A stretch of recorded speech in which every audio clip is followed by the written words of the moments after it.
Assalamualaikum warahmatullahi wabarakatuh. Waalaikumsalam warahmatullahi wabarakatuh.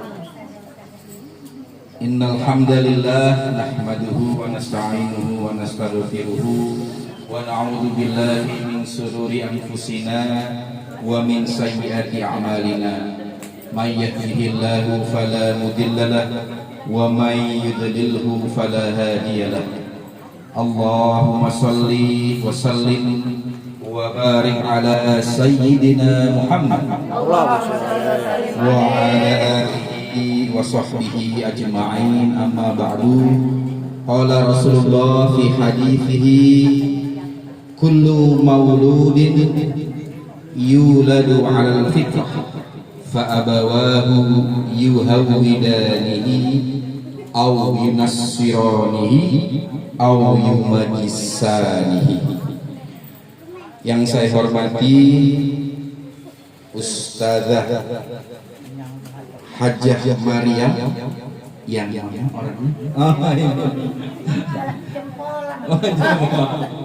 yang saya hormati Ustazah Fatimah, Ustazah Bunyani, Bunyani, ya ibu maaf, Ustazah Hajjah Masturah. Oh, ini ngumpul sini semua. Kita saudara ya. Baik, ini bersatu ya memperingati kemerdekaan. Ustazah Ulia. Ustazah Ulia. Oh iya, iya. Kok malu-malu namanya sendiri. Nah, ibu ini low profile, tahu beliau. Kemudian Ustazah Hajjah Maryani. Yang mana? Baju merah. Wah, merah. Seperti Masih 17 Agustus. Guna mawar merah ya Bu ya. Oke, dan siapa yang belum disebut ya? Yang punya rumah, siapa? Oh, paling atas ya. Keluarga besar Bapak Abdul Latif ya. Oke. Baik, terima kasih atas kesempatannya. Salam kenal dengan saya. Ada yang tahu saya? Belum? Mas. Ada yang pernah lihat saya? Oh, pernah. Di mana? Oh, beda. Ya, salam kenal dengan saya. Nama saya Imam Ratioso. Saya sebenarnya tetangga sini sangat lama. Ya, saya tinggal di Bilimun, Blok CG3 nomor 2, depan 2 rumah dari rumahnya Pak Gunardi, Pak Ardi. Nah, kenapa bilang Pak Ardi ya? Saya pindah atau menetap di Bilimun RT 6 Blok CG3 nomor 2 sejak tahun 84. Jadi lama sekali. SD saya di SD 03. Ya, jadi saya masih ngalamin tuh yang namanya kalau hujan pakai sepatu bot, ya, lewat jembatan yang dari Batang Kelapa itu, ya. Itu saya itu. Ini Pak Rahmat, ini kakak kelas saya. Jadi bukan orang lain ya. Masih ingat kita es-kelapa Edi. Nah, itu. Sekarang pindah ke Giant ya. Jadi saya kalau makan es kelapa udah nostalgia sama Edi. Mam, udah gede aja loh. Ya. Baik, nah itu perkenalan singkat saya. Saat ini saya aktif di Baitul Salam sebagai bidang dakwah. Lalu dengan Pak Muhadis, ya, saya juga aktif di DMI, Dewan Masjid Indonesia Ranting Pondok Kelapa. Beliau ketuanya, saya bidang dakwah dan pembinaan umat. Keseharian saya sebagai psikolog. Ibu-ibu dan bapak, apa itu psikolog? Psikolog itu mudahnya seperti dokter, cuma dokternya ini dokter kejiwaan, dokter mental. Itu ya. Nah, jadi waktu saya tamat SD 03 tahun 88, Saya sebenarnya dapat sekolah SMP-nya SMP 62 di Rawabunga. Nah, cuma di sana cuma beberapa hari karena saya akhirnya mondok. Nah, mondoknya setahun di Pabelan, Magelang, lalu melanjutkan ke Pondok Modern Gontor sampai tahun 95. 95 saya ngabdi setahun di Banyuwangi belajar ilmu santet di sana. Bercanda ya. Belajar santri jadi santri ya, jadi santri yang belajar jadi orang soleh. Selesai dari sana, waktu itu ada rencana ingin kuliah di Mesir waktu itu. Namun qadarullah tidak jadi, akhirnya saya melanjutkan kuliah di psikologi di Salemba di IAI sampai hari ini saya menjadi profesi saya sebagai seorang psikolog ya. Baik, ibu-ibu semua, ini senang sekali bisa bersilaturahim. Terima kasih kepada nama-nama yang tadi saya sebutkan, kepada Pak Rohmat yang menjadi wasilah dari silaturahim kita. Ya, tadi hadis, izinkan saya menyampaikan pengetahuan saya dan saya mengutip hadis yang tadi saya sampaikan di awal. Kullu mauludin yuladu ala fitrah. Setiap manusia itu terlahir dalam keadaan yang fitrah. Maka Rasul menyebutkannya fitrah, tidak menyebut Islam, karena Islam itu adalah fitrah. Jadi semua manusia itu terlahir sebagai fitrah. Apa sih fitrahnya manusia itu? Fitrahnya manusia itu dia yang pertama, dia mengenal Tuhan. Dia terikat oleh perjanjian dengan Tuhannya, dengan Allah. Itu fitrah yang paling asli, paling fundamen, paling dasar. Kira-kira kapan kita mengakui, berjanji, bersaksi bahwa kita memang benar-benar manusia yang fitrahnya adalah mengakui kebesaran Allah? Siapa ibu-ibu yang ingat peristiwa apa itu? Peristiwa ketika kita semua masih di alam apa? Alam gaib atau alam uka-uka? Di alam ruh. Manusia mengalami berapa alam itu? Ada berapa? Ada 7 alam. Ya, yang pertama adalah alam ruh tadi. Nah, seluruh manusia di alam ruh itu semuanya sama. Ya. Allah bertanya, alastu bi rabbikum? Bukankah aku ini Tuhanmu? Nah, kita itu semua menjawab, dari Nabi Adam sampai manusia terakhir itu mengakui, bala, benar ya Allah, bahwa Engkau adalah Tuhan kami.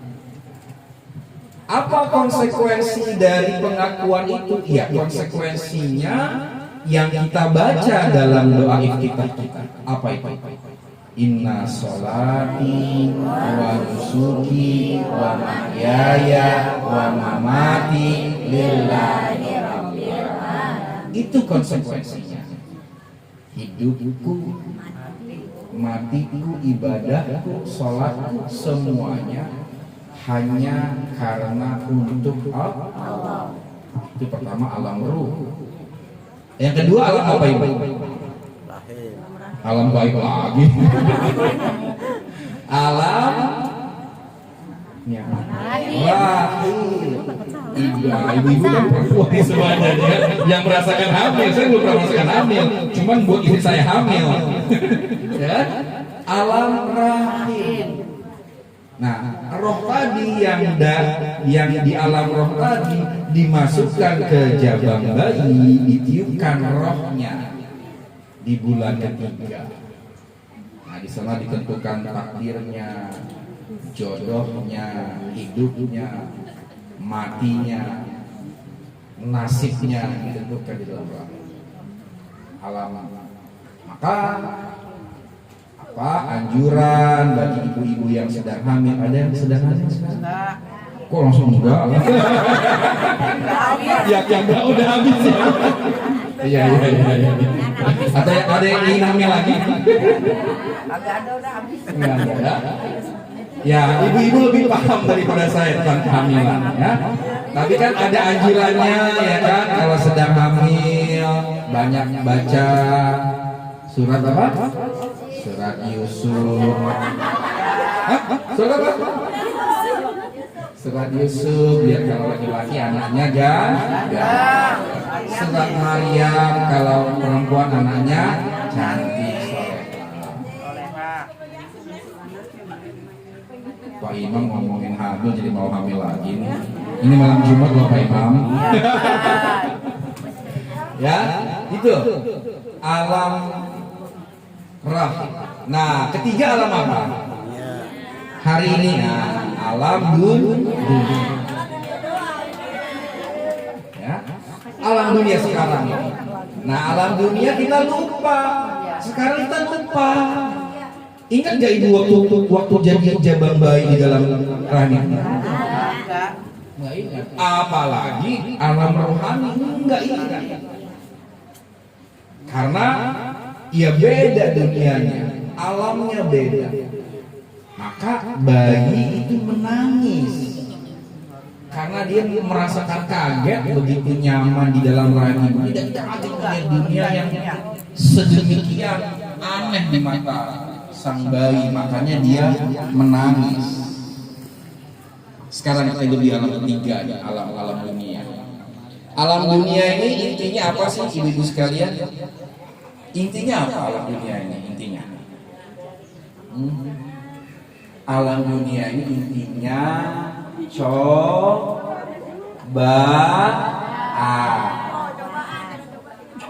Alam dunia ini intinya cobaan. Cobaan itu berarti kesedihan. Cobaan berarti penderitaan. Cobaan berarti apa lagi?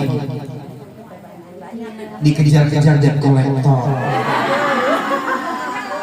Cobaan berarti suaminya ngelirik perempuan lain. Cobaan berarti punya anak bandel banget. Cobaan berarti mau naik haji nggak berangkat. Itu cobaan. Ya. Ayatnya apa? Ayatnya adalah aku akan menguji kamu dengan kebaikan dan keburukan. Kebaikan juga cobaan. Mereka-mereka yang kaya, mereka-mereka yang hari-hari punya jabatan. Oh, hari ini itu siapa yang punya jabatan yang lagi ramai itu? Ya, Pak FS. Cobaan itu kan? Gak usah sebutin ya, paham semua kan? Nah, bintang 2 cepat sekali. Cobaan.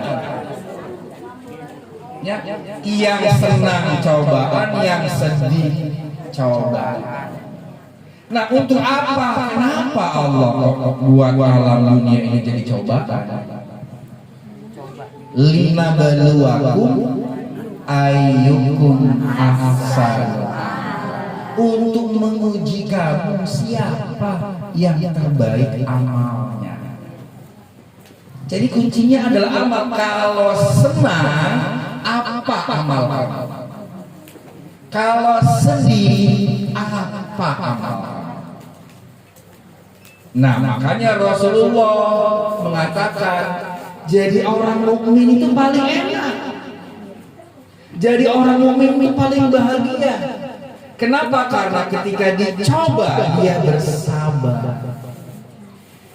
Ya, debt collector lagi datang. Buka HP, iya, pinjol. Sabar. Ketika dia senang, dia bersyukur. Nah, itu paling enak jadi orang mukmin. Akhirnya saking banyaknya dia bersabar dan saking banyaknya dia bersyukur, senang dan sedih nggak ada bedanya. Senang dan sedih nggak ada bedanya karena semuanya inna lillahi wa inna ilaihi raji'un.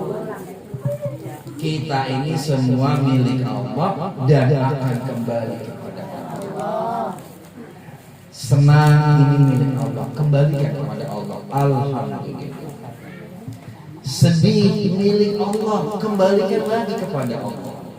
Innallaha ma'as-sabirin wasta'inu bis-sabri was-salah. Apa semua nih Ustaz, semua ini? Ikutin aja. Ya, itu alam ketiga, alam dunia ini. Intinya cobaan. Jadi kita semua harus saling mengingatkan. Nah, kita mengadakan jamaah ini luar biasa baik sekali dalam rangka saling mengingatkan. Dan saling mengingatkan itu harus dengan perantara, wa bataghu ilaihil wasilah, dan carilah kamu perantara wasilah supaya kenyang. Kita makan pisang, kita makan kue, mungkin nggak kenyang tanpa makan? Hah? Mungkin nggak? Ilmunya belum nyampe. Ya Allah itu menciptakan asbab, sabab musabab, sebab akibat. Maka itulah ada syariat. Itulah kenapa ada hakikat, ada ma'rifat. Untuk bisa kenyang, kamu cari makan, cari minum yang lezat, yang halal, yang thayyib. Akhirnya keluarlah syariat-syariat, hukum-hukum, fikih, perdagangan, fikih muamalah, kehidupan ini akhirnya ditata. Nah, kembali pada tadi, supaya manusia nggak lupa bahwa dia pernah berjanji di alam ruh, didatangkanlah para rasul, para nabi, para wali, para orang-orang soleh mengingatkan, ad-dunya mata'ul ghurur, ad-dunya la'ibun wa lahwun wa zinatun wa tafakhurun bainakum fil amwali wal anfusi wat thamarat. Diingatkan dunia ini cuma sementara, dunia ini cuma sebentar, tetapi dunia ini jangan ditinggalkan, jangan dihina-hina, jangan dijauhi. Jangan mentang-mentang pengen akhirat dunianya ditinggalin. Dari subuh sampai isya wirid terus. Istrinya nggak makan, nggak dimasak, anak-anaknya nggak sekolah. Itu nggak boleh dilarang sama agama. Akhirnya Rabbana atina fid dunya hasanah wa fil akhirati hasanah wa qina adzabannar. Dunianya baik, akhiratnya baik. Itu yang kita cari. Dan itu memungkinkan, dan memang itu yang diharapkan sama Allah dan Rasulnya. Kalau kita menganggap dunia ini sebentar dan akhirat itu abadi, kalau kita menganggap akhirat itu lebih mulia daripada dunia, justru dunianya juga akan datang. Alam dunia, alam. Yang keempat, keempat, kalau kita mati di mana? Di alam barzakh, alam kubur. Nah, ada yang udah pesan kuburannya? Loh, ada itu, ada yang pesan di apa? Yang di Kerawang itu. Ya. Terus Al Azhar Memorial Garden. Ibu pesan. Karena susah sekarang, ya. Itu bagus, biar orang ingat mati. Ya, kalau ada rezeki, nabung bisa ya. Nah, sekarang orang barat ya, saking nggak punya iman dan penasaran, bikin kuburan transparan itu. Paham maksud transparan? Jadi mayatnya taruh di dalam, nggak dikubur. Dia bikin kaca transparan, mau lihat apa yang terjadi. Saking penasaran, ingin tahu apa memang ada kehidupan setelah mati. Orang barat, orang bule, orang yang sampai begitu loh Bu. Iya, mahalnya iman. Mahalnya iman ingin membuktikan ada Tuhan apa, ada kehidupan setelah mati apa, sampai ditelitikan. Itu kelebihan sekaligus kelucuan orang barat, sekaligus memberikan kita hikmah bahwa iman kita ini mahal. Ya, nah kita bersyukur hidup di dunia dan lebih bersyukur sekali karena kita sekarang sedang 17 Agustus, lebih bersyukur lagi menjadi manusia orang Indonesia. Bersyukur Bu. Coba Ibu hidup di Australia, nggak ada pengajian kayak begini. Nggak ada pengajian. Maksudnya orang-orang Australinya ya. Orang Amerika, ada nggak pengajian begini? Nyawer begini? Nggak. Ya, ini cerita nih, istri saya seorang perawat, ASN perawat, kerjanya di Darmais. Ya. Suatu ketika beliau ikut pelatihan perawat. Ya. Pengajarnya itu orang Belanda. Ya. Nah, orang Belanda itu cerita kagum begitu melihat rumah sakit Indonesia. Rumah sakit Indonesia ini sebelum Covid ya, ramai ya. Yang datang yang sakit satu yang 20 orang, 30 orang, udah gitu bawa makanan, bawa. Itu orang Belanda kagum. Dibandingkan dengan di negaranya orang sakit itu sendirian sampai mati sendirian. Kita coba, kita di rumah sakit sendirian, gak ada yang nengokin, cepat mati gitu. Gak ada yang nengokin ya kan? Waduh, pada benci sama Tuhan, mati langsung ya. Jadi bersyukur jadi manusia Indonesia. Nggak punya uang masih bisa ngutang rokok di depan warung. Ntar ya ambil lagi. Ntar ya ambil lagi. Sampai 5 bulan tagihannya 500.000 kan. Itu hanya terjadi di Indonesia. Maka kata para pahlawan kita, leluhur kita ini Pancasila. Pancasila itu 5, kalau diperas menjadi Trisila. Trisila kalau diperas lagi menjadi Ekasila. Apa itu Ekasila? Gotong royong. Indonesia merdeka itu karena gotong royong.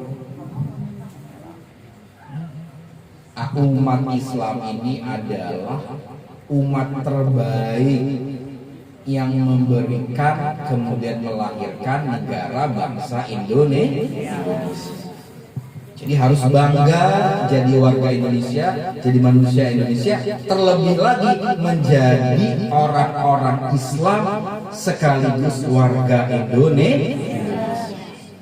Karena Islam tidak bisa dipisahkan dari Indonesia dan Indonesia tidak mungkin bisa bertahan kalau dia terpisah dari orang-orang Islam. Nah, melalui kegiatan jamaah pengajian inilah salah satu cara merawat agama kita sekaligus merawat bangsa kita. Keempat, alam barzakh. Kelima, apalagi? Alam barzakh. Ketika makhluk terakhir malaikat siapa yang niup sangkakala? Israfil, makhluk terakhir. Setelah dia meniup dia pun mati. Kemudian dia makhluk terakhir, dia makhluk pertama yang dibangkitkan. Dia meniup lagi sangkakala kedua. Itu namanya alam mahsyar. Alam ke-6, alam mahsyar. Apa yang kita lakukan di alam mahsyar? Alam mahsyar itu ya kita nunggu, ngantri. Seluruh manusia dari Nabi Adam sampai makhluk terakhir maju satu persatu. Nah, disitulah cerita matahari hanya sejengkal. Disitulah cerita orang-orang mukmin akan tenang, akan damai.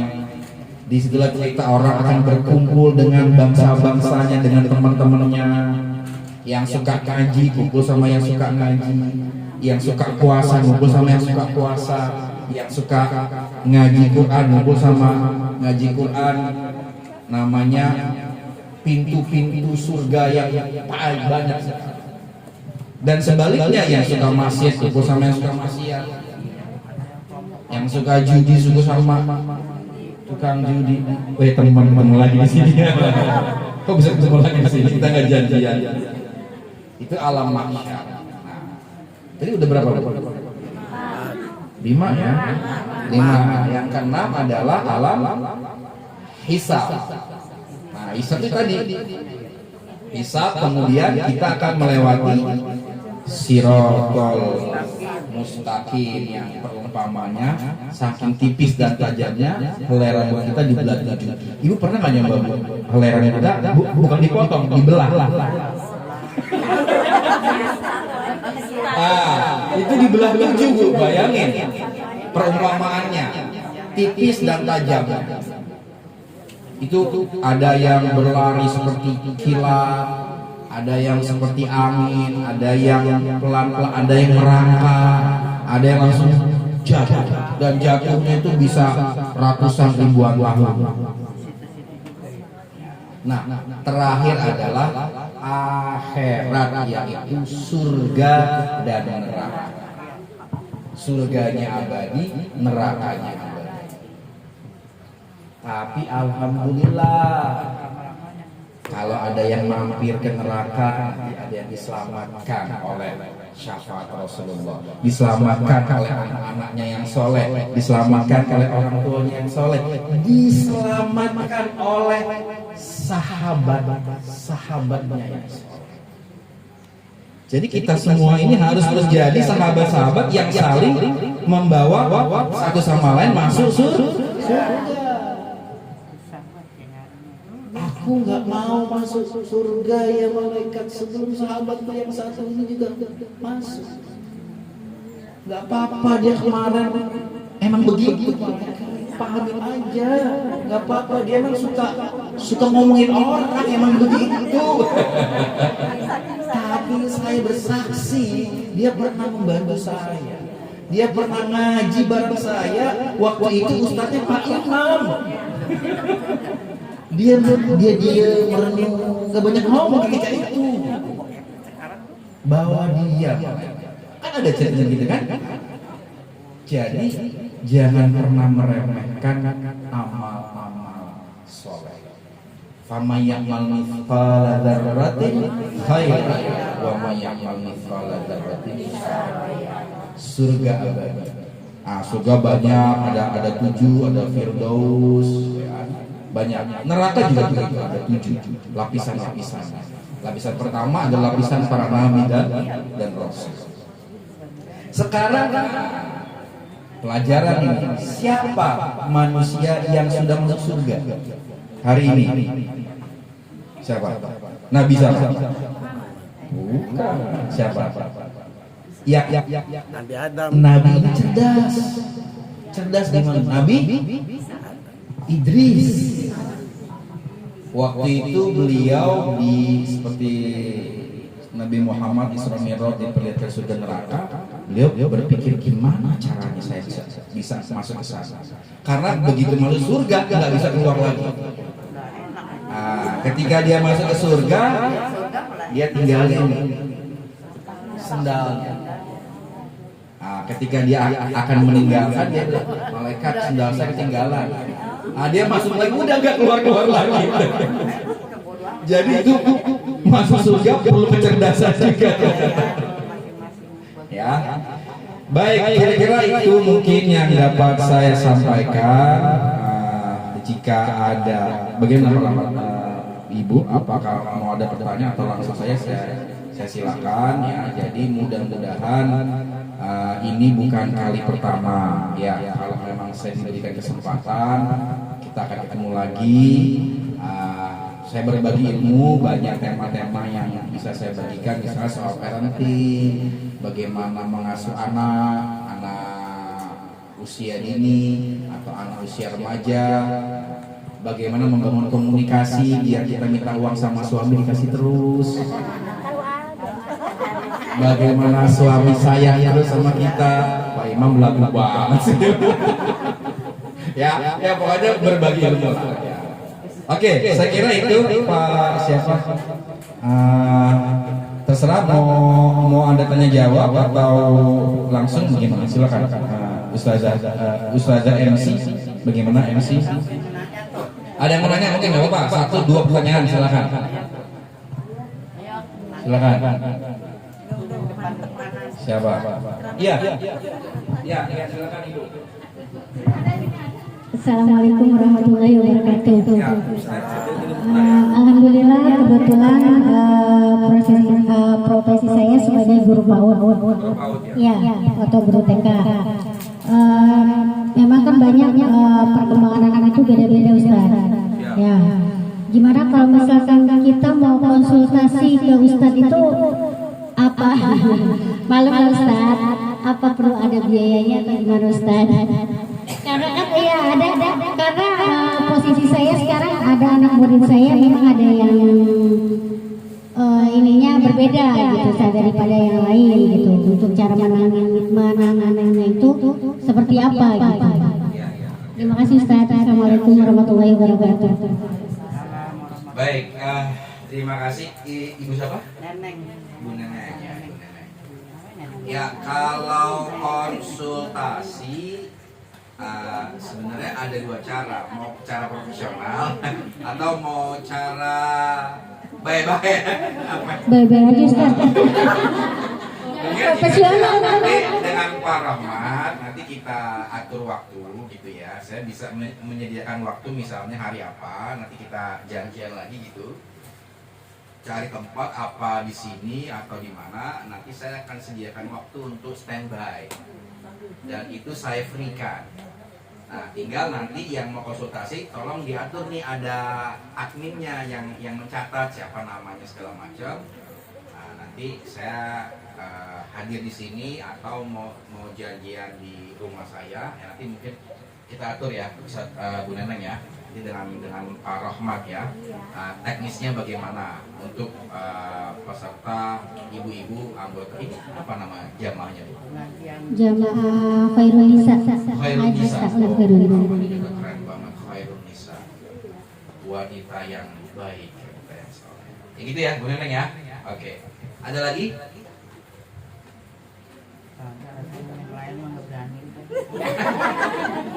Harus berani. Kan merah artinya berani.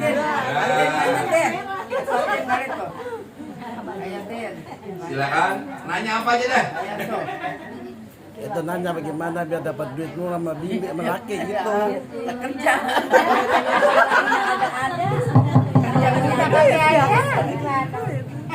Gimana?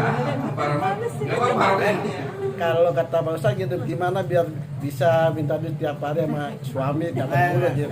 Duit kan dicetak dulu setiap hari. Setiap hari kering ya. Iya. Nggak, kira-kira gini. Oke.